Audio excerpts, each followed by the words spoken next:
Cinema பாடல்களை கேட்டுக்கொண்டிருந்த நான் ஆண்டவருடைய பாடல்களை கேட்க ஆரம்பித்தேன். ஆண்டவருக்காக உயிரே விடுவதற்கு ஆயத்தமாக இருந்தேன்.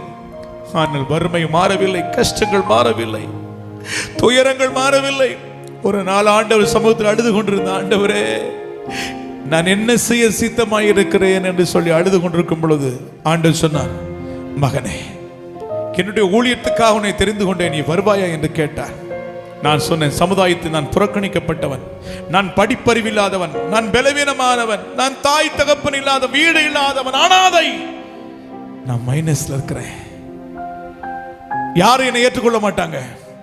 ஆனா ஆண்டவர் சொன்னார், எந்த மனுஷனையும் பிரகாசிக்கிற மெய்யான ஒளி நானே. என் ஊழியத்துக்கு நீ வருவாய் என்று சொன்னார்.